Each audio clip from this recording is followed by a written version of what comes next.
Selamat datang ke Coffee Talk with Rosie 2022, kandungan segar diskusi inklusif. At Coffee Talk with Rosie, our goal is to strike a balance between leisure and informative content. Hari ini kita bersiaran dari studio Pusat Pengajian Komunikasi dan Media, Kolej Pengkomputeran, Informatik dan Media. Sebelum kita meneruskan topik CTWR episod ke-11 bersama panelis tamu kita pada hari ini, CTWR episod 11 bertajuk Global Goals UiTM at the Forefront in Combating Climate Change and its Impacts. Jadi sebelum itu saya ingin mengajak semua yang berada di dalam studio dan juga yang berada di dalam talian untuk melihat, melayari apa yang ada di dalam FB rasmi VCUiTM di facebook.com.vcuitm dan juga melayari laman sesawang rasmi VCUiTM di vc.uitm.edu.my sepanjang sebulan yang lepas. Jadi untuk pelbagai informasi terkini aktiviti UiTM pada masa yang sama, saya juga ingin mengucapkan tahniah kepada semua warga UiTM sebab pencapaian kita sepanjang sebulan yang lepas melibatkan semua warga UiTM, seluruh sistem UiTM. Yang pertama, kerana membantu menempatkan UiTM di posisi keempat di Malaysia dalam penarafan kelestarian 2023 oleh QS World Rankings, QS World University Ranking for Sustainability. Jadi QS World University Ranking on Sustainability 2023 ini melibatkan 700 institusi peringkat seluruh dunia dan di Malaysia kita berada di tahap ke-9 yang telah disenaraikan. Okay, kita keempat ya. Penarafan ini merupakan jenis penarafan baru yang diperkenalkan oleh QS. Yang kedua, pencapaian kita sepanjang sebulan yang lalu menempatkan UiTM di posisi ke-9 di Malaysia dan 104 di Asia dalam QS Asia University Ranking AUR 2023. Di dalam QS AUR ataupun Asia University Ranking ini terdapat sebenarnya 11 indikator dalam penarafan QS Asia University Ranking dan kita berada tahap 9 di Malaysia dan 104 di rantau Asia. Okey, itu kita punya pencapaian dan kita ada banyak lagi pencapaian dan saya jemput semua yang ada di dalam talian untuk melihat dan melayari FB saya dan juga website VCUiTM. Kita berehat sebentar. Bagi keluarga UiTM, anda boleh tanya apa saja di YouTube chat box berkaitan permasalahan dan juga tajuk kita hari ini dan kita nantikan jawapannya di segmen terakhir di mana saya akan menjemput panelis kita untuk menjawab.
Malam ini saja kita ada dalam 150 orang tapi sepanjang daripada 14 bulan ke besok kita akan menguruskan dalam 800 lebih pelajar-pelajar kita untuk dihantar ke contohnya ke KLIA, ke stesen bas perhampiran dan juga ke kampus-kampus yang berdekatan dengan rumah masing-masing. So malam ini kita ada 7 bas yang akan menghantar pelajar-pelajar kita ke Kota Baru zon utara dan zon selatan. So saya rasa ini satu inisiatif yang baik apa yang dilaksanakan, yang dicadangkan oleh pihak MPP, dan saya rasa banggalah sebab pelajar sendiri menyelesaikan masalah pelajar.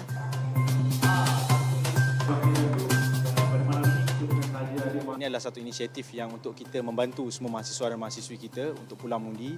Jadi pada kesempatan ini saya ingin mengucapkan selamat mengundi kepada semua mahasiswa, dan mungkin ada juga yang tidak menggunakan perkhidmatan ini, no problem, tetapi kita sebagai mahasiswa, this is the time for us untuk menentukan apa tanggungjawab kita, menunjukkan apa tanggungjawab kita sebagai rakyat Malaysia, akhirnya untuk kita mengundi pada 19 November nanti.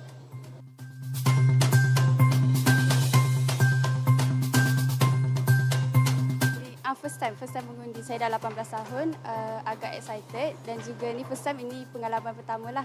So saya agak nervous juga. Saya harap saya buat pilihan yang terbaik untuk mengundi. Untuk UiTM, terima kasih sebab sediakan inisiatif bas ni sangat menolong budak UiTM dan dapat menjimatkan kos juga.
Kembali kita ke CTWR episod ke-11. Kita berada dalam ruangan kedua segmen Sembang Kopi, dan selamat datang untuk dua tamu panelis kita yang akan membincangkan mengenai CTWR episod 11, Global Goals, UiTM at the Forefront in Combating Climate Change and its Impacts, yang berkaitan dengan Global Goal 13, iaitu Climate Action. Okey, hadirin sekalian yang berada di dalam talian dan juga yang berada di studio, sebelum kita bermula, saya ingin mengimbas kembali dalam sedar tak sedar kita dah pun menjalankan 11 episod. Ya, hari ini episod ke-11 untuk tahun ini 2021. Jadi ini bermakna kita telah pun sentuh banyak isu SDG sejak awal tahun, dan kita telah mencungkil pakar-pakar dalaman UiTM, sama ada daripada staf ataupun akademik, staf pentadbiran dan juga pelajar. Jadi Global Goals 16 telah kita sentuh, Peace, Justice and Strong Institutions. Global Goal 17 iaitu Partnership for the Goals. Global Goal 2 ataupun Global Goal 2, Zero Hunger. Kita juga dah membincangkan Global Goal 4, Quality Education.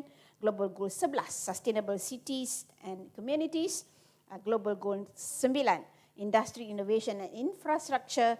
Global Goal 10, Reduce Inequalities. Dan pada minggu ini kita akan sentuh Global Goal 13, iaitu Climate Change. Pada masa yang sama, bagaimana perubahan iklim ini dan juga kesannya kepada kita. Tapi saya, jadi untuk pengetahuan semua, sebelum saya masuk dan menjemput panelis kita yang ada bersama kita hari ini, saya nak menjemput semua yang ada di dalam talian ataupun yang mendengarkan ruangan ini boleh visit website kita untuk maklumkan bahawa kita telah pun menerbitkan tahun ini laporan Sustainable Development Goal ataupun kita panggil The Global Goals 2022, dan laporan ini merupakan laporan ketiga, laporan ketiga yang telah kita hantar semenjak tahun 2020, dan terima kasih kepada semua jabatan dan warga UiTM yang telah menyumbang hasil kerja kepada laporan ini. Jadi hadirin sekalian, Saya perkenalkan bersama saya hari ini, kita ada Profesor Teknologis Dr. Wardah Tahir. Ya, jadi profesor dalam bidang berkaitan sumber air dan alam sekitar. Ya, daripada pengajian kejuruteraan awam, Kolej Pengajian Kejuruteraan. Beliau juga adalah merupakan pengarah hal ehwal kurikulum UiTM. Itu panel kita yang pertama, dan panelis kita yang kedua adalah saudara Muhammad Hakim Zulkifli, pelajar ijazah Sarjana Muda Sains Ukur dan Geomatik, Kolej Pengajian Alam Bina dan merupakan penganalisis strategi Jabatan Operasi Strategi dan Penyelidikan World Merit UiTM Shah Alam. Saya terpegun dengan pos yang ada pegang oleh saudara Hakim ini. So Profesor Teknologis Dr. Wardah Tahir akan berkongsi berkenaan penglibatan UiTM dalam membantu mengurangkan impak perubahan iklim. Perubahan iklim tak boleh kita elakkan, tetapi impaknya berlaku kita boleh uruskan. Jadi hari ini kita nak berbincang tentang macam mana kita nak mengurangkan impak perubahan iklim ni, sebagaimana untuk meningkatkan kesedaran, terutamanya kesedaran kalangan warga UiTM berkenaan perubahan iklim ini di Malaysia. Kalau kita boleh berfikiran jauh, boleh memberikan juga tentang apa impak kesan kepada dunia seterusnya, ya. Dan untuk saudara Hakim, saya nak akan berkongsi mengenai penglibatan dan pengalaman berkaitan World Merit dan isu perubahan iklim di Malaysia. Dan saya nak sangat saudara Hakim berkongsi nanti bagaimana ia nanti boleh mencetuskan minat di kalangan pelajar-pelajar kita yang masih lagi muda, lebih muda mungkin daripada saudara Hakim, tapi bagaimana nak kita memberikan kesedaran tentang this climate change ini. Okey, untuk itu saya tanya dulu, ni soalan klise, apa khabar dua-dua ni? Alhamdulillah. Saya selalu kata ke orang jangan tanya apa khabar lah kan. Kita kena tanya benda lain. Tapi walau bagaimanapun saya punya soalan direct kepada Prof Wardah dulu. Okey, Prof Wardah, kita tengok fenomena perubahan iklim dan pemanasan global ni adalah antara topik paling hangat lah yang dibincangkan oleh semua pihak. Kalau kata sekarang ni pun dah berjalan baru ni COP27 ni kan. So dalam konteks itu jadi kita tahun yang lalu contohnya lah kita ada berlaku banjir di Shah Alam. Orang tak jangka perkara itu berlaku, tapi mungkin Prof boleh explainkan sedikit nanti ke dalam konteks mana-mana pun, apa sebenarnya definisi umum perubahan iklim. Perubahan iklim ni dan juga apa faktor-faktor penyebab perubahan iklim dan impak atau kesan kepada kita seharian ini. Sila Prof. Terima kasih Datuk. Terlebih dahulu saya mengucap terima kasihlah di atas jemputan ke dalam sesi CTWR ini, dan ini merupakan satu perbincangan yang sangat penting kepada kita semua, iaitu perubahan iklim. Sebelum saya pergi ke definisi perubahan iklim, marilah kita lihat dulu apakah perbezaan antara cuaca dan juga iklim. Okay? So kalau cuaca ni macam keadaan hari ini, bagaimana keadaan semasa atmosfera ataupun udara, merujuk kepada ciri-ciri hujannya, suhunya bagaimana, contoh cuaca hari ini lembap dan sebagainya lah. Manakala iklim pula adalah satu corak purata cuaca dalam jangka masa yang lebih panjang. Paling kurang kita kata iklim tu represent purata at least 30 years. Okay? So dia adalah corak cuaca puratanya dalam jangka masa. Contoh macam purata suhu, itu adalah iklim Datuk. Manakala perubahan iklim adalah perubahan jangka panjang dalam iklim, yang ini mungkin boleh tunjuk first slide tu bagaimana ciri-ciri perubahan iklim itu. Yang paling ketara adalah perubahan kepada suhu. Okey. So kalau boleh dilihat semua kita di sini bagaimana sebenarnya perubahan peningkatan, kita ada peningkatan daripada beribu-ribu tahun dahulu sehingga kinilah 2022. Tetapi kalau kita lihat di situ pada semasa industri revolusi industri sekitar tahun 1760 abad ke-18, kita nampak peningkatan yang sangat ketara dalam peningkatan suhu, yang mana kita sebutkan situ berlakunya global warming itu kat sini. pemanasan global berlaku di situ yang menyebabkan impak-impak yang kita alami sehingga kinilah ya.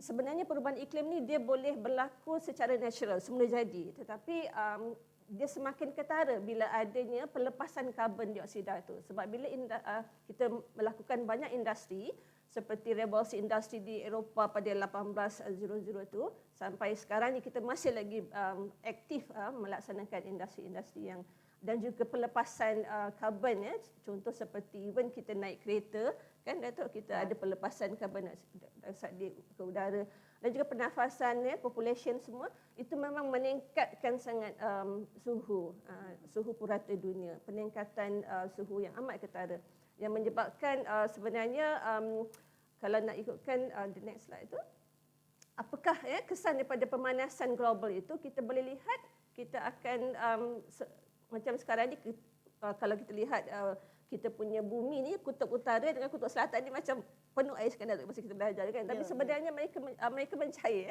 Kalau kita lihat pada tahun agak kurang jelas kat situ foto yang di atas itu adalah pada tahun 1940-an saya kira. Kemudian dia mencair tu, kalau nampak dia punya ais semua dah cair kat bawah tu kan. And then yang satu lagi foto di bawah tu pun pencairan sangat jelas berlaku di situ. Ini disebabkan oleh pemanasan global tu. And then kalau kita lihat disebabkan pemanasan global itu juga tahap air laut tu lah meningkat ya. Dia punya paras air laut meningkat. Kita lihat yang biru-biru tu semua adalah menunjukkan peningkatan paras air laut. Jadi bila dah meningkat, dah memanas ni, dia akan menyebabkan impak-impak lain ya. Seperti yang slide seterusnya kalau kita boleh tunjukkan ya. Yang mana macam Datuk sebut tadi, kita ada kejadian yang di luar jangkaan Datuk. Macam tahun lepas punya kita ada banjir di Malaysia. In fact di Selangor sangat-sangat ketara kan, agak luar biasa. Yang mana banjir tahun lepas 54 orang telah kematian dan juga 67,000 telah dipindahkan, yang mana itu adalah satu yang unprecedented di luar jangkaan.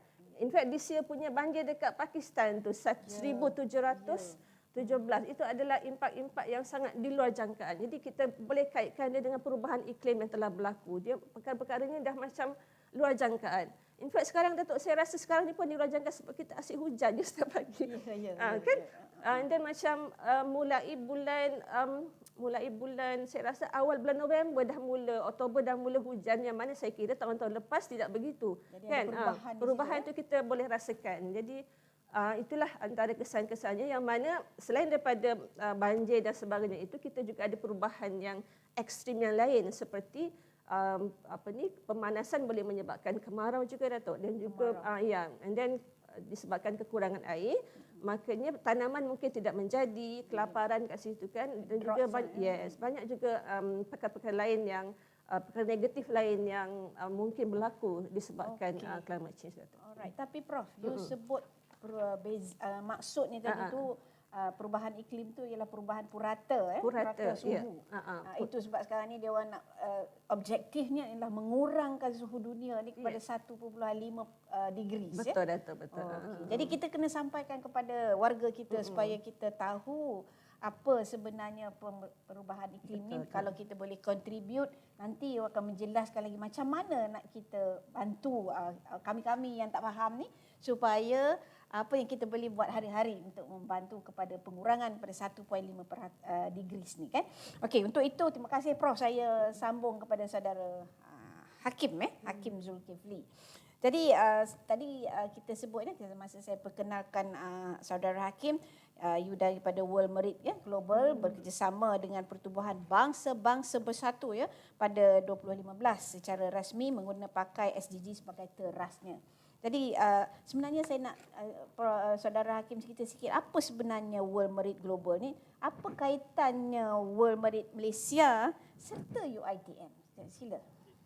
Terima kasih yang berbagi Profesor Datuk. So secara amnya World Merit Global adalah merupakan sebuah organisasi ataupun community global of change maker. Kita semua adalah youth change maker yang merupakan penggerak ke arah komuniti tempatan untuk menjadi lebih sustain lah.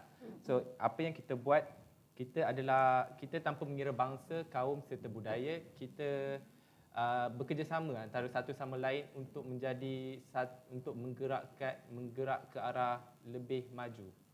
Kita nak pergi ke arah lebih sustain. So wujudnya World Merit Malaysia adalah pada tahun 2020. Mungkin saya boleh tunjukkan carta organisasi. Wujudnya World Merit Malaysia adalah pada tahun 2020 di mana ianya ditubuhkan oleh kita punya founder, presiden kita, alumni UiTM, Encik Afiq Katim. Alumni UiTM tu penting tu. Ya betul. Alumni dia dan sebahagian daripada kumpulan dia pergi ke conference dekat luar negara. Dan dia bawa balik ke UiTM, dia tubuhkan World Merit tu di UiTM dahulu, kemudiannya tubuhlah World Merit Malaysia pada tahun 2020. Dan World Merit Malaysia merangkumi ada 2 national council. Kita ada World Merit Selangor dan juga World Merit Sarawak. Dan di bawah World Merit Selangor kita ada World Merit UiTM. Dan ada 2 UiTM lah yang bekerjasama, iaitu UiTM Puncak Alam dan juga UiTM Shah Alam. Dan di Sarawak kita ada satu UiTM yang bekerjasama, iaitu UiTM Sarawak. Jadi kebanyakan program yang kita telah jalankan adalah semuanya berkenaan dengan Sustainable Development Goals lah. Di mana matlamat kami yang paling utama adalah untuk fokuskan kepada impak terhadap komuniti tempatan. So kita telah membuat lebih daripada 70 projek yang berkenaan dengan Sustainable Development Goal dan impaknya telah terkesan kepada lebih daripada 1,000 orang. Dan 70 tu ya? Ya, 70 projek dan impak dia lebih daripada 1,000 orang lah. Dan juga kita telah melibatkan lebih daripada 100 youth change maker. Maksudnya kita berkumpul as a change maker, kita buat satu projek untuk kita bagi impak terhadap komuniti tempatan.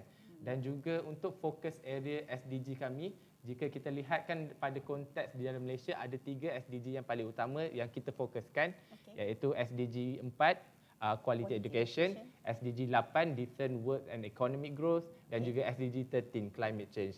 Ini adalah fokus area kami dan kebanyakannya kami punya projek-projek dan program semua berkenaan dengan ketiga SDG ini. Tetapi tanpa kita melupakan SDG yang lain lah. Jadi itulah bertepatan lah saya panggil hari ni. Ya betul. Itulah secara ringkas ni apa itu World Merit. Mungkin selepas mendengar saudara Hakim ni ramai lagi yang nak jadi change maker di kalangan pelajar-pelajar kita. Mungkin staff juga berminat kan? Semua orang muda. Saya pun minat. Saya tahu pasal change agent ni. Kami guna change agent. You use change maker. But that's good. So we got to move the world.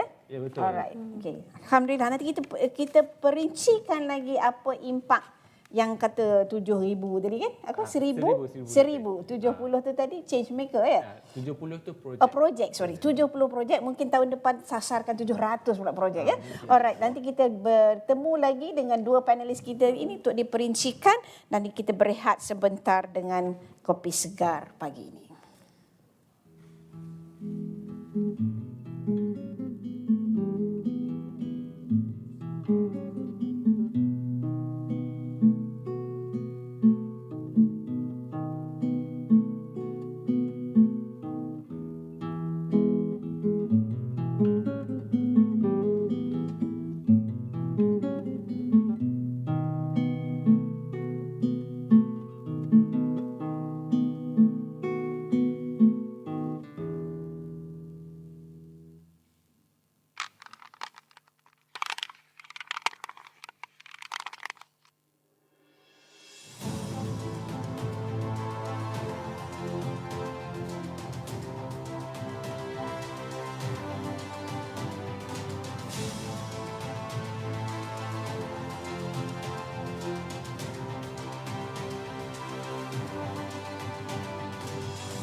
CTWR episod 11 kembali semula dalam segmen ketiga, Sembang Kopi. Tadi permulaan break tadi kita ada sempat minum kopi bersama panelis kita. Alhamdulillah. Soalan saya, kita teruskan perkongsian yang mendalam dengan dua panelis kita hari ini. Kita dah kenal dua-dua tadi. Jadi untuk Prof. Dr. Wardah ya. Apa sebenarnya sebelum saya going to deeper kepada Prof. Wardah punya kepakaran, saya nak tanya apa penglibatan dan inisiatif UiTM dulu dalam menangani isu perubahan iklim di Malaysia ni? Terima kasih banyak Datuk. Saya rasa itu adalah soalan yang orang kata apa relate balik dengan Datuk punya pengumuman tentang kedudukan kita tadi tu. Nombor 4 ranking kita tu sebenarnya menggambarkan yang UiTM memang berada di atas landasan yang sangat-sangat tepat dalam menanganilah ya. Cuma kita akan lihat lebih detail apakah sebenarnya yang unit-unit ataupun jabatan dan UiTM telah usahakan ya dalam kita become the forefront in combating kita punya climate change ni kan. Jadi sebelum tu kita tengok balik tadi sebab kita nak relate dengan apakah perubahan iklim, kenapa dia naik macam Datuk punya point sebelum break tadi, kenaikan suhu tu kan. Kenaikan suhu tu disebabkan, saya ulang tadi, kita ada penambahan pelepasan carbon dioxide, CO2 yang orang kata gas hijau di udara, yang mana pelepasan ini disebabkan oleh aktiviti kita. Contohnya macam kalau kita nak sebut contoh di UiTM, mungkin penggunaan tenaga berlebihan ya, ataupun di secara alam, contohnya kita deforestation, kita menggodolkan banyak pokok-pokok di situ kan, sebab carbon dioxide di sequestration by pokok kan. Jadi di situ maka yang UiTM telah laksanakan tu dia macam tally lah dengan impak kepada climate change ya. Contohnya apa yang UiTM buat tu? Okey, ni nak sebut. Okey, boleh tunjuk yang first screen tu untuk yang UiTM Green Center dulu, kita pergi yang situ dulu. Okey, Green Center. Ya, okey. Kita ada UiTM Green Center Dato'. I think they are doing very good job lah, macam-macam aktiviti mereka buat. Dan recently kita ada competition Green Campus kalau tak salah saya, yang boleh kita semua yang itu semua tujuannya adalah inilah dia punya ada satu kluster di bawah UiTM Green Center, Energy and Climate Change, yang mana fungsinya dia punya objektif nak improve energy efficiency, optimize campus renewable energy, carbon emission reduction, nak kurangkan carbon emission tu Datuk. Okey, itu sebab kalau dalam MEU tu selalu TNC pembangunan anak lapo tu. Betul, ya, penjimatan tenaga. Sebab dia pembakaran kita guna elektrik, ada pembakaran fosil kat situ, maka di situ pelepasan karbon ya, dia relate kat situ, maka bila kita kurangkan itu, maka kita sebenarnya kurangkan carbon emission. Okey. So seluruh kampus UiTM warga kita dah contribute kepada climate change. Betul. Itu kita teruskan usaha tersebut ya. Okey. And then ada beberapa lagi lah projek-projek di bawah UiTM Green Center, seperti mereka juga buat low carbon city punya challenge ya. Diorang ada buat smart sensor dan sebagainya lah untuk usaha-usaha ke arah pengurangan carbon emission ya. Dan kita dah dapat yang UiTM, kalau kita lihat yang slide tadi, kita ada UiTM dapat 6 diamond recognition ya, untuk yang bawah tu kan, untuk kita punya contribution towards reducing carbon reduction tu ya. Kita juga ada sustainable policy kat situ. Itu UiTM Green Center. Kita lihat pula next slide, yang mana kita ada research penyelidik kita sebenarnya somehow or other they are actually moving towards contributing dalam berkenaan dengan climate change and its impact ni. Kita ada satu Center of Excellence, Institute of Biodiversity and Sustainable Development, IBSD. Yes, IBSD. Dia orang lah yang buat report tu, SDG Goal tu. Okay, that's very good. Lecturer dia ada dalam tu. Dr. Iqbal. Tadi Iqbal ya. Yeah, I know. Okay, and then kita ada juga kumpulan-kumpulan penyelidik lain RRG ni. Contoh seperti kita ada ni banyak berkenaan dengan carbon reduction lah. Kita juga ada satu ni betul-betul climate change and carbon footprint kan. And then ada renewable energy ya. These are all the research yang kalau slide tadi boleh tengok balik kan, ada lebih kurang 12 research yang saya kira sangat-sangat menyokong kepada kita punya ni lah climate change and its impact. In fact mungkin lebih banyak lagi lah yang ini saya dapat kumpulkan data untuk apa peranan UiTM setakat ini, Datuk. What about kita punya solar tu? Ya, that's of course. Telah tertinggal. Solar adalah satu Center of Excellence, ya, SMRI semua. Itu adalah di bawah kategori COE lah. Okey. Dan juga kita ada di Gambang dan di Yeah, we are dan the only campus yang the only university. That's good. Okay. Yeah, that's very great. Yeah. Kita ada 4 universiti di dunia dan we are one of it. Okay. Sekali dengan Stanford. Congratulations to UiTM. Alright, sebab kita ada solar power. Solar power. That's a very clean renewable energy. Dia panggil tenaga yang boleh diperbaharui. Okey, itu dalam konteks UiTM. I'll come back to you. Kita fokus untuk research you sendiri. Okay. Tapi sebelum tu saya masuk dulu kepada saudara Hakim. So saya kali ini saya ubah dia. Kalau tidak saya cover dua-dua soalan panjang sangat. So kita cover saudara Hakim pula. Jadi kongsikan apa cabaran dalam meningkatkan kesedaran tenaga dan kapasiti di kalangan mahasiswa ni untuk memahami isu global berkaitan perubahan iklim ni. Okey, terima kasih Profesor. So apa yang cabaran yang paling utama untuk kita mahasiswa untuk meningkatkan kesedaran adalah kita nak bezakan the freedom of speech and academic freedom. Itu adalah antara cabaran yang paling utamalah. Kadang-kadang kita as a youth activist, kita tak dapat bezakan apa itu academic freedom and apa itu freedom of speech. Kebanyakannya mereka hanya menggunakan freedom of speech, hanya cakap sahaja, tetapi tak ada fakta, tak ada facts and figure pun yang yang dinyatakan, yang dikukuhkan dengan dorang punya kenyataan itu. Itu yang menyebabkan perkara itu jadi kurang sesuai lah. So untuk saya, cabaran yang paling utama itulah freedom of speech and academic freedom. Apabila kita mengeluarkan kenyataan, haruslah berlandaskan fakta and facts and figures. Dan kita harus sebagai youth activist, saya sendiri sebagai youth activist, saya harus buat selidik. Saya kena selidik dulu, buat penyelidikan, kita kena banyak baca bahan bacaan untuk kita tahu apakah the science behind of the climate sendiri. Right. Just not by voicing out the issue, tapi kita kena tahu juga the science of the climate juga. Itu adalah cabaran yang utama. Cabaran pertama nak memahamkan mahasiswa kita the difference between freedom of speech and academic freedom. I like that. Saya ni orang data. Alhamdulillah ada agent of change ni yang believe in that, which is true. Kalau kita bercakap tak ada fakta ni, dia jadi desas-desus. Jadi cakap kosong. Cakap kosong. Exactly. I'll come back to you later. Macam mana nak mengatasi tu, saya balik pada Prof untuk lihat apa kepakaran Prof sebenarnya sebagai penyelidik UiTM dalam bidang sumber air dan alam sekitar. So apa yang you boleh kongsikan kita cara nak mendidik masyarakat UiTM dan juga masyarakat luar sana dalam konteks kepakaran you? Okey, Datuk. Terima kasih di atas soalan tersebut. Saya nak relatekan sedikit, Datuk, dengan jawatan saya sekarang sebagai pengarah head the curriculum. Okay. Pengarah kurikulum. So mungkin boleh tunjuk slide tu. Untuk pelajar-pelajar kita, pelajar-pelajar yang kita didik ni, sebenarnya di UiTM kita ada beberapa kursus yang menyokong SDG, SDG 13 climate change.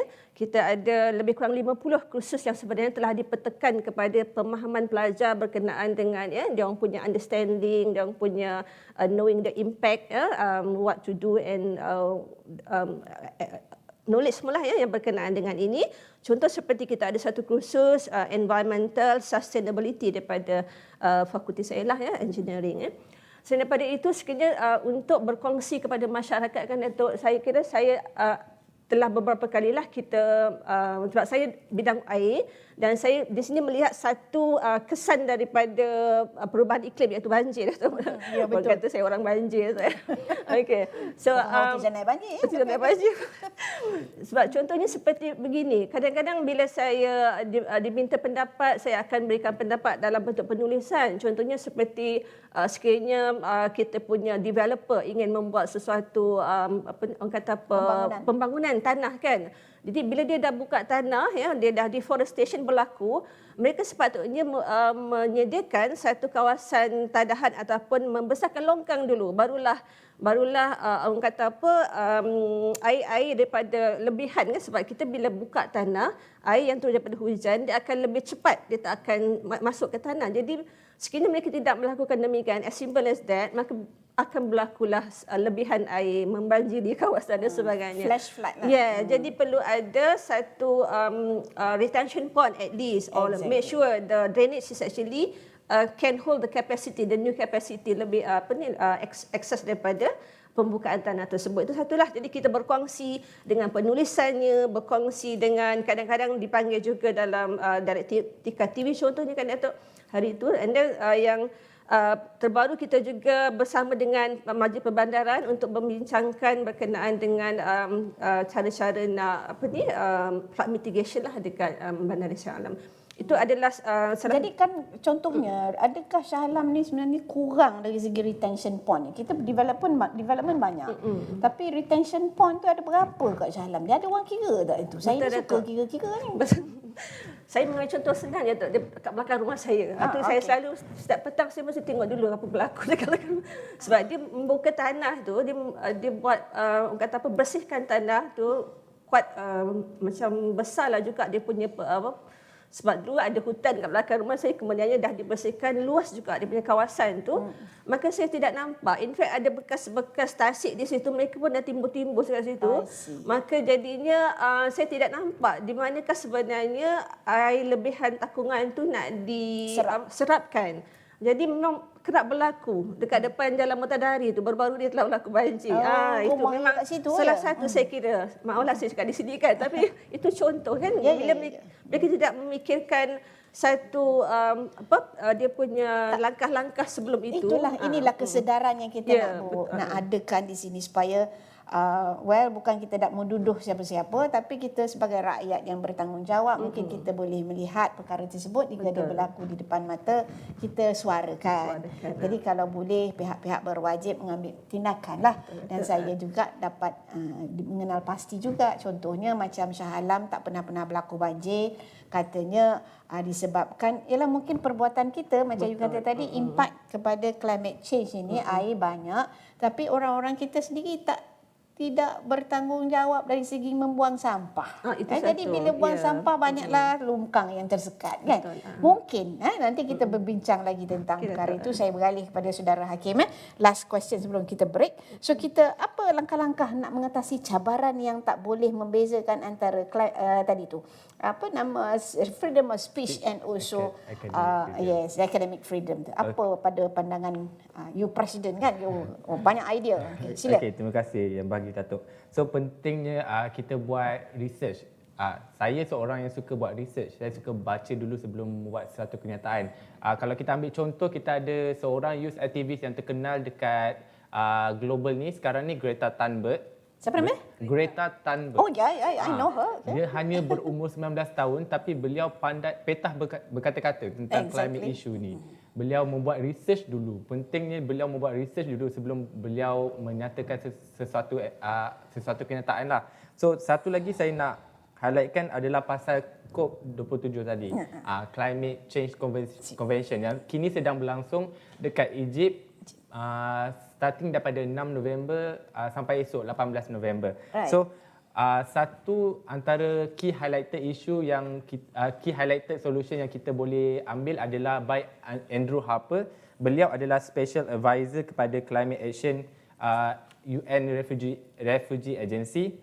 So di mana beliau kata untuk kita menangani isu climate ini adalah bukan untuk kita menyelesaikan isu perubahan iklim sahaja, tetapi kita kena tahu bahawa kerugian, kerosakan dan juga penjejasan terhadap komuniti setempat. Sebagai contoh, kita ambil dekat banjir yang saya suka pun ambil banjir di Shah Alam. Kita ambil sebagai contoh di banjir Shah Alam, kita harus tahu berapa banyak kerugian, berapa banyak kerosakan yang telah dialami oleh mereka sebelum kita menyelesaikan isu tersebut dulu. Fokus utama kita haruslah pada komuniti setempat sebelum kita menyelesaikan isu yang paling utama itu. Dan juga mindset. Untuk kita mengubahkan mindset youth activist ni adalah untuk kita bagi, kita harus ada satu pendidikan iklim. Seperti Prof Wardah kata, kita kena sedar bahawa iklim itu apa, cuaca itu apa. Kita kena bezakan itu dua. So itulah antara langkah-langkah yang mungkin kita boleh jalankan. Okay, good. Saya akan menyokong sebagai Naib Chancellor UiTM, saya menyokong usaha itu. Kalau research tu memerlukan sedikit keuangan, definitely research perlukan keuangan. Betul. Saya hari ini menyebut di depan ramai ni menyokong penyelidikan yang you nak buat ni. Okay, sila majukan proposal itu, kita akan bantu. Boleh itu. Di depan saya ni ada dekan penyelidikan pun ya. Pusat pengajian yang kita tumpang hari ini. Okey, good. Soalan yang makin mencabar nampaknya, dan soal jawapannya pun pada saya world standard. Jadi saya harap kita kembali kepada ruangan ini selepas kita berehat. Kita sambung lanjut lagi dalam segmen 4 selepas ini.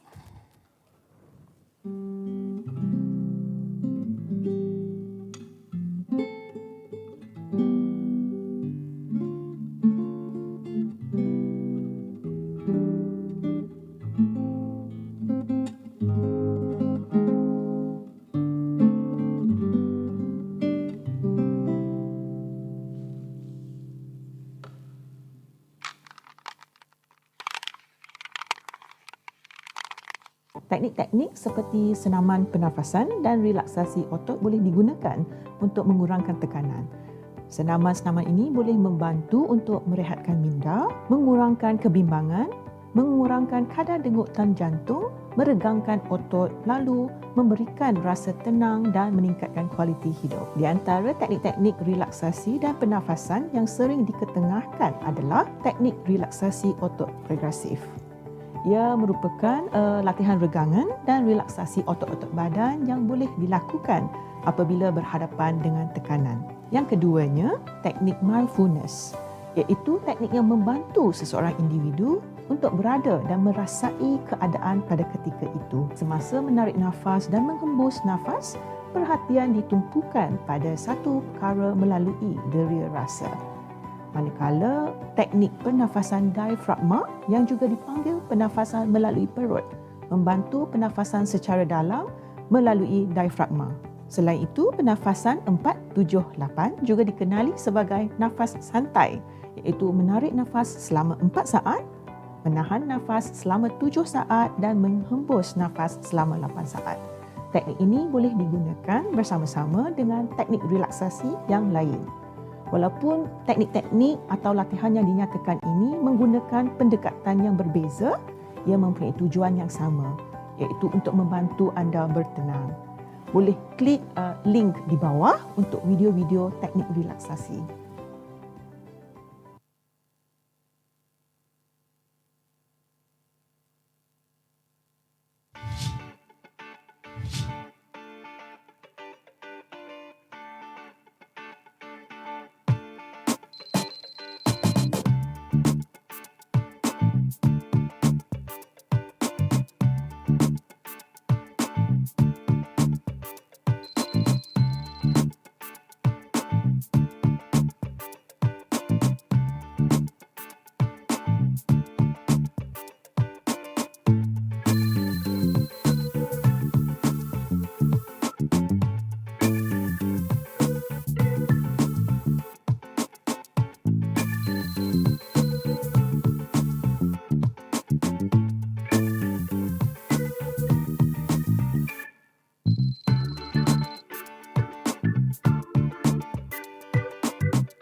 Selamat kembali ke segmen seterusnya, segmen keempat. Jadi kita dah mainkan video tadi kepada yang menyambut hari lahirnya bulan ini. Jangan lupa tebus hadiah yang telah disediakan oleh kita. Okay. Alright, seterusnya kita nak bersembang lebih dalam lagi berkenaan dengan Global Goals UiTM at the forefront in combating climate change dan its impacts ni. Jadi kita terus saja kepada Prof Wardah. Jadi kita tahu ya SDG 13 ni tentang climate action.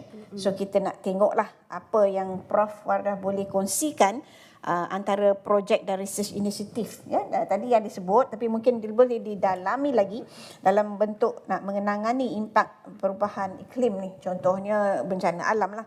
Tak semestinya boleh ceritakan dapatan kajian spesifik dan juga apa dalam konteks ia berperanan memberikan faedah kepada bukan saja kepada masyarakat Malaysia, tapi juga kepada seluruh dunia. Terima kasih Datuk.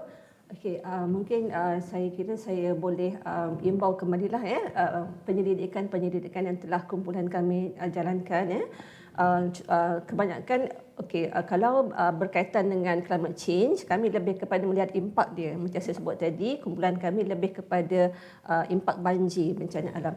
So apa yang telah so far kita orang jalankan lebih kepada permodelan lembangan ya Datuk, contoh macam lembangan Sungai Kelang lembangan yang agak kritikal Sungai Muda, Sungai Kelantan in fact banyak banjir di situ, yang mana bila kita membuat permodelan kita akan melihat sekiranya air turun banyak mana, air hujan masuk banyak mana ataupun aliran air masuk banyak mana, berapakah yang lebihan contohnya. Itu adalah permodelan menggunakan perisian ataupun mathematic equation lah.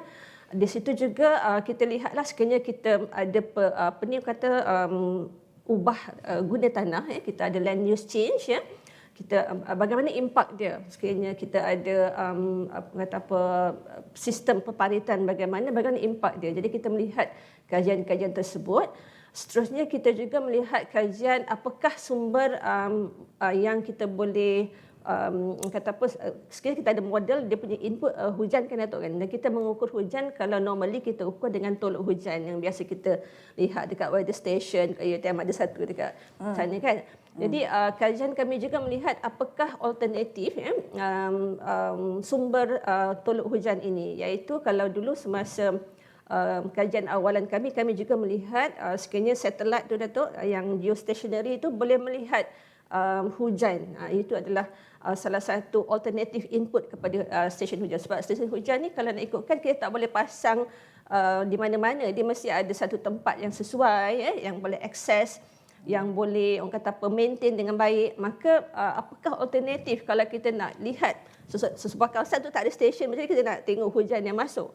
Maka alternatif dia adalah image daripada satelit ataupun image daripada satu lagi radar. Radar yang kalau macam satelit tu daripada public domain lah Datuk, daripada US, NASA lah semua kan. Tapi kalau radar kita ada 18 radar station dekat seluruh Malaysia, yang mana radar ini mulanya dia digunakan untuk airport flight kan, nak make sure flight is safe kan. So kita gunakan radar sebagai alternatif kepada hujan tadi. Itulah kajian yang meteorological department pakai ke ataupun yang you all saja pakai? Tak, kita sebenarnya kalau kita boleh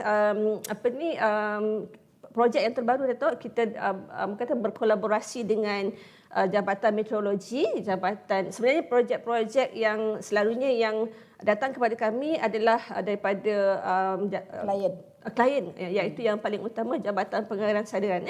Yang mana Jabatan Pengairan dan Saliran JPS ini mereka membuat ramalan banjir dan juga lembangan sungai itu memang under diorang lah kan. You sebut ramalan. Tahun ni bila banjir? Tahun ni asyik banjir. Tak sekarang ni lah. Tahun orang selalu kata bulan 12, bulan 11 ya. Selalunya. Kalau ramalan you based on the model lah. Saya ni selalu kata as a mathematician ataupun statistician I always believe. Saya kata tu bomo modern lah. Bomo modern. Jadi kalau berdasarkan pemodelan you, adakah tahun ini what's the chances that we will also experience same thing like last year? Yes, actually ada tak probability dia lah? Dia perubahan iklim itu memang possible berlaku, Datuk. Malahan sangat agak luar biasa saya kira. Dan sekarang pun dah mula banjir kan.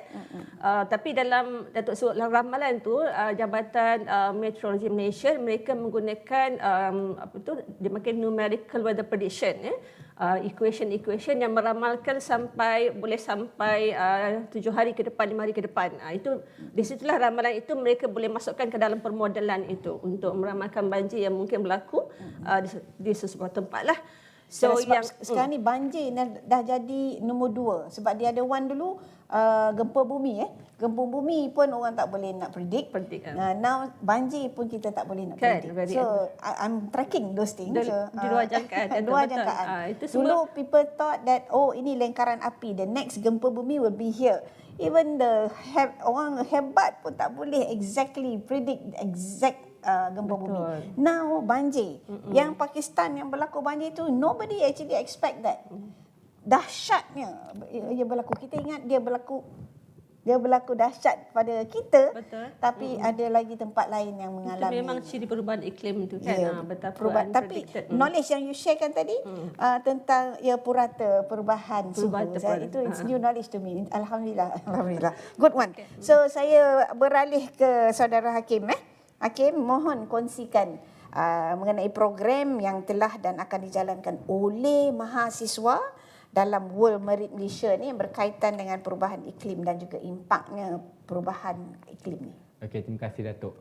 First of all, saya pun buat my thesis adalah land cover change analysis dekat Tasik Bera, Pahang. So saya memang minat saya memang ke arah environmental studies and climate lah. So antara aktiviti yang pernah kita jalankan adalah talk on deforestation.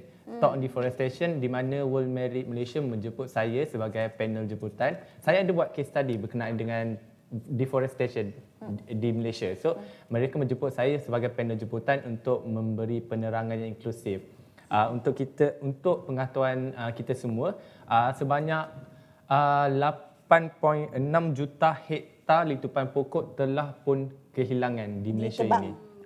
Ditebang daripada tahun 2001 hingga ke 2021 dan itu bersamaan dengan 29 penurunan letupan pokok sejak tahun 2000. So ini adalah antara isu yang paling kita nak kata isu yang kian mengembang kita hadapi tapi tak ada siapa buat apa-apa. So antara langkah yang kita boleh lakukan adalah kita memberi penerangan kepada komuniti ataupun golongan muda untuk kita memerangi isu penebangan pokok ini ataupun kita boleh buat penanaman semula pokok. Penanaman semula tu sebab di UiTM saya dah ambil dah tu, saya dah take action. Kita kena tanam pokok. Suatu pokok itu adalah menjurus kepada net zero emission 2050. Walaupun tindakan itu kita lihat tindakan yang slow tapi lama-lama kemudian hari dia akan, kalau kita buat secara konsisten dia akan berubah. Itu kita pandai. Setahu saya kita ada polisi lah Hakim. Kita ada polisi bila you tebang pokok banyak kita kena tanam semula. Bukan begitu? Betul. Sepatutnya begitu. Tetapi kalau kita lihatkan suasana di Malaysia, polisi itu tidak terlalu diguna pakai. So kita kena tegaskan polisi tersebut. Kita kena tegaskan. Dan juga satu lagi program yang kita baru je laksanakan beberapa bulan yang lepas adalah Climate Change and Biodiversity Workshop. Kita buat dekat Fakulti Sains Gunaan. Kita ada 3 panel jemputan. Dekat workshop tu kita buat dekat workshop tu kita buat workshop berkenaan how kita nak memerangi isu perubahan iklim ni. Antara salah satunya adalah dengan memadamkan email-email yang lama. Untuk pengetahuan kita semua, kalau kita email yang tidak diguna pakai, dia akan produce carbon footprint. Saya lepas ni boleh padam email lah. Padam email yang lama-lama. Beribu-ribu email yang lama dah tak diguna pakai, kita padam untuk kita kurangkan carbon footprint. Ini adalah new knowledge. Ini adalah antara salah satu inisiatif kita lah. So saya pun kebanyakannya email yang saya tak guna, lama-lama saya padam terus. Supaya ramai komuniti setempat ataupun masyarakat tak tahu yang carbon footprint ni wujud. Dengan menyimpan email-email yang lama, dia lebih kepada cloud lah. So kita kena padamkan email-email yang lama macam tu lah. So dan satu lagi aktiviti yang bakal dilaksanakan adalah school workshop. di mana School works. saya sendiri akan turun ke Padang, turun ke sekolah-sekolah untuk mendidik anak-anak muda sekolah menengah untuk berkenaan dengan how kita nak perangi, bukan kita nak perangi, how untuk kita kurangkan kesan perubahan Ya, iklim betul, tersebut. betul. Itu Nice, antara nice. aktiviti-aktiviti yang kita lakukanlah. Okay, so World Merit yang UNESCO tu produce ni ke? Support you dengan financial ke? Financially tak. Tak. Kita bergerak secara Where do you get solo your lah. money? Kita kebanyakan buat crowdfunding ataupun kita Crowdsourcing. ya. Crowdfund. Ya betul. Ataupun kita juga cari sponsorship and kita ada collaborative partners. This dekat is a luar. good initiative. I think everyone must contribute to our World Merit. Kalau buka tabung bawah EP kita tadi tu, sistem yang kita boleh bagi RM5 satu hari, then you get the money to go and bantu memahamkan anak-anak di sekolah menengah, sekolah rendah. Betul. Kita ada World Merit Malaysia punya website. Dekat situ kita ada crowdfund kita. Crowdfunding. Kita boleh donate dekat situ. Sila. Okay. Ada website boleh keluar sini? Tak ada? Website dia worldmeritmalaysia.com. World Merit Di Malaysia. situ. Okay, Boleh alright. search. Okay. Yang dipengerusikan oleh alumni kita tadi. Ya betul. Okay. We'll support. Anything UiTM kita support. Sebab saya vice chancellor UiTM. Alright. Okay, kita sambung lagi lepas ini. Kita sambung lagi lepas ini dalam segmen terakhir. Kita berehat sebentar.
So saya nak kongsikan satu perkara dengan anda semua. Pusat Kerjaya dan Kaunseling UiTM kini menawarkan satu perkhidmatan yang dinamakan Better Talk, yang merupakan satu perkhidmatan kaunseling atas talian menggunakan aplikasi WhatsApp. Kongsikan apa-apa isu atau jika anda perlukan sokongan emosi dan juga psikologi. Dan inilah tunggak kejayaan keluarga UiTM. Kita menyokong antara satu sama lain. Kita ada 72 orang sebenarnya, tapi kita ada bangunkan 4 avatar ini. Saya berharap ia akan digunakan oleh seluruh sistem dalam UiTM, tak semestinya pelajar. Ia juga boleh digunakan oleh pensyarah, juga staf pentadbiran dan staf sokongan, staf pelaksana boleh menggunakan platform Better Talk yang dibangunkan oleh Pusat Kerjaya dan Kaunseling UiTM.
kembali kita.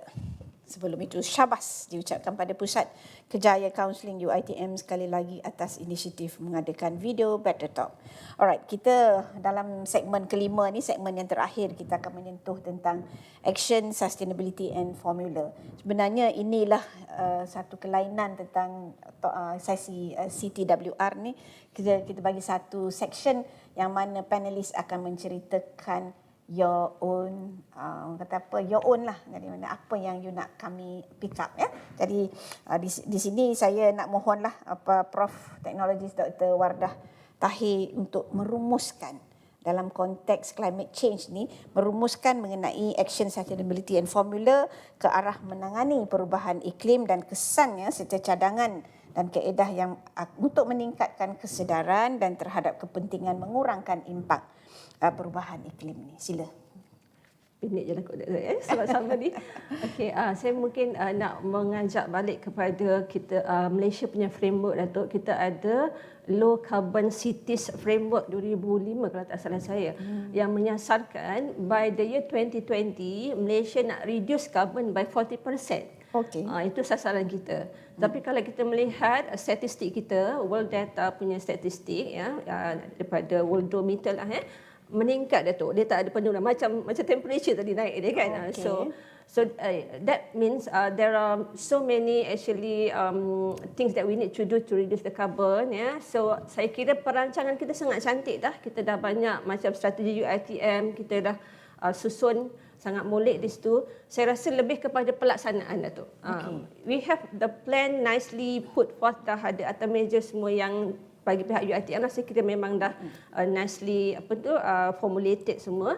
Saya kira implementation, pelaksanaan kita di peringkat daripada peringkat pelajarnya, peringkat stafnya, pensyarahnya, peringkat from top to bottom lah, perlu bersatu hati untuk melaksanakan apa yang telah dirancangkan. Apa contoh satu? Satu atau dua? Satu contoh, untuk Datuk. pelajar, satu untuk staf, satu untuk penggunaan plastik, contoh, Datuk. Plastik. As simple as penggunaan plastik. Okay. Penggunaan plastik itu kalau macam sekarang ni dekat kafe-kafe kita masih lagi orang kata apa, tidak biodegradable kan.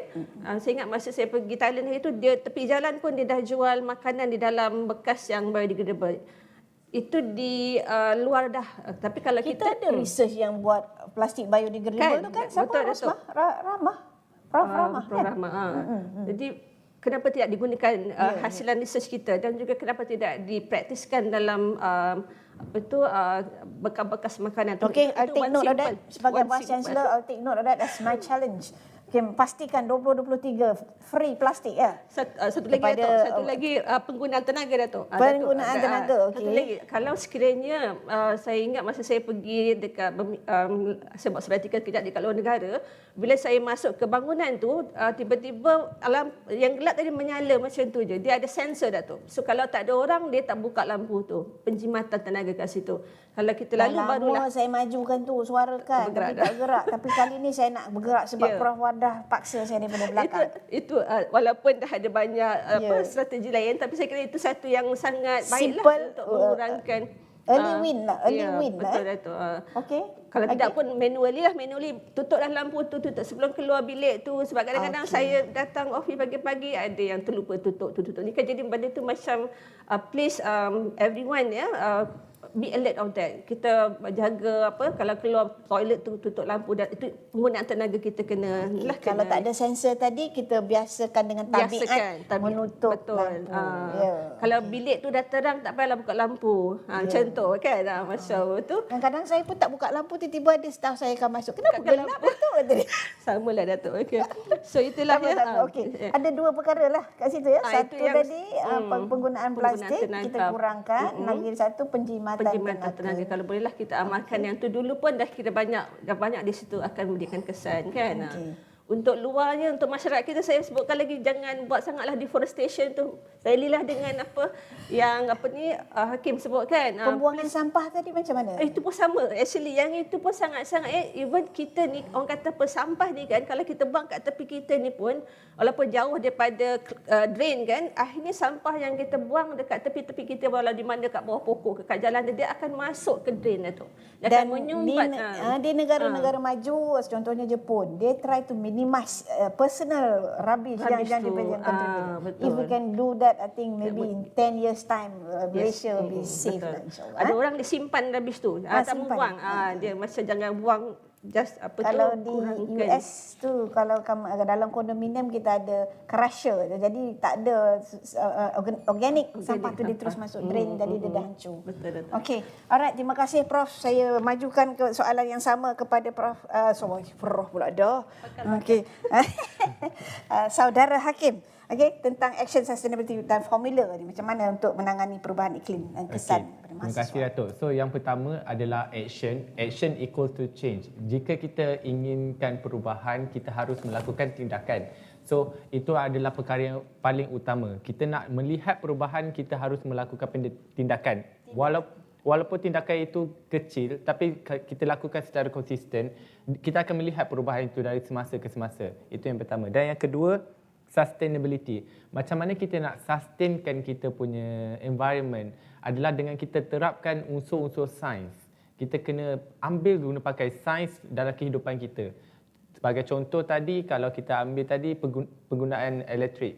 Kalau contoh kita tak guna aircon, kita ada kelas tapi dah hujan, tak payah pasang aircon. Kita tutup je aircon, dah sejuk dah pun sebenarnya. Sebab kat situ hujan tu sendiri dah mengeluarkan kita kata mengeluarkan oksigen untuk kita rasa sejuk kan. So tak perlu pun guna aircon kat situ. Itu antara salah satu sains yang kita harus terapkanlah. Dan yang terakhir untuk formula ni kita kena tahu the combination, kita menggabungkan combination action tadi dengan sains, dengan sustainability, dan juga kita letakkan the youth activist dalam part of decision making process untuk kita gerak ke arah negara yang lebih lestari. Sebagai contoh, kita kena ada ruang untuk golongan aktivis muda. Ni saya bagi ruang ni. Ini saya. Kita kena bagi ruang kepada kesemuanya. InsyaAllah. Minat-minat kepada, kalau di luar sana golongan-golongan mahasiswa teringin nak melakukan perubahan, teringin nak melakukan tindakan, join je apa-apa organisasi sertai. Be part of the agent, be part of the change maker. Kita perlukan anda semua. Itu adalah antara salah satulah kita patut lakukan. Itu formula yang saya guna pakailah. Betul. Saya setuju tu. Saya sokong. Saya di belakang anda. Untuk okey, teruskan orang kata apa, memberitahu, memaklumkan. Not just through dalam metaverse, bukan sahaja dalam secara online, tapi secara biasa ni maknanya. Sebenarnya dalam Senate kita ada dua wakil MVP Jadi salurkan information itu melalui mereka, so that kita yang tua-tua yang sini-sini ni aware of apa yang you all lakukan. InsyaAllah. So saya sukalah tadi saudara Hakim kata delete email I will do that immediately after I get back to my office hari ini, insyaAllah. Okay? Alright. Jadi sebenarnya kita dah sampai di penghujungnya. Sampai penghujungnya, kita dah dapat banyak ilmu. Saya tak tahulah apa yang didapati oleh pendengar, tapi saya dapat ilmu daripada Prof. Wardah, saya dapat ilmu daripada Hakim. Alhamdulillah. Semua ni kita hormati. Maknanya input kita tak semestinya kita pandai seorang. Kita dapat idea daripada orang lain dan kita akan menambah pengetahuan tentang itu. So hari ini kita talk about climate change. Jadi sebelum kita habiskan ataupun akhiri rancangan ni, kita ada section soal jawab. Jadi kita bukalah kepada YouTube channel ni. Saya difahamkan kita ada dua soalan Dua soalan, boleh saya bacakan soalan itu, sila. Okey, itu Jasa Media Channel. Siapa besar tu? Salam. Adakah benar yang diramalkan negara kita akan mengalami peningkatan air dan sekaligus ada kawasan-kawasan yang rendah akan tenggelam disebabkan global warming ini? Sila Prof. Wardah. So saya kira dia ada permodelan global model, global regional model kan. Di sana ada model-model yang dia letakkan dia punya kriteria itu, parameternya yang boleh meramalkan yang agak ekstrim. Yang meramalkan yang agak biasa. Mungkin yang ramalan yang mengatakan akan tenggelam itu salah satu ramalan daripada global model tersebut. Yang itulah saya pernah dengar juga ramalan tersebut, tetapi itulah how certain it is tu masih lagi kita boleh selidikilah Datuk. Uncertainty tu ada di situ. So cerita tenggelam ni dia tak mungkin berlaku dalam 50 tahun ke depan. Mungkin, Dia nak ketenggelam naik sikit tu macam projection dia ke depan tu kita tak tahu bila. mungkin dalam 1000 tahun lah agaknya kan. You can do that calculation. Betul. Model kan. Betul. Alright. Okey, itu jawapan. Soalan kedua sila. Boleh kita dapatkan soalan kedua? Amir Herbert Abdullah. Oh, saya jumpa dia kemarin. Rata-rata pengurusan sisa pepejal di negara kita berakhir dengan pelupusan di landfill. Adakah kaedah incineration mampu menjadi penyelesaian kepada risiko pencemaran alam sekitar? Saya minta dua-dua jawab. Okey, saya dulu. Okey. Untuk kita lihat kaedah incineration tu, kita kena tahu kesan dan impaknya terhadap alam sekitar juga. Kalau kita lihat pelupusan sisa-sisa pepejal tu, kita lihat dia berterabur kat situ je.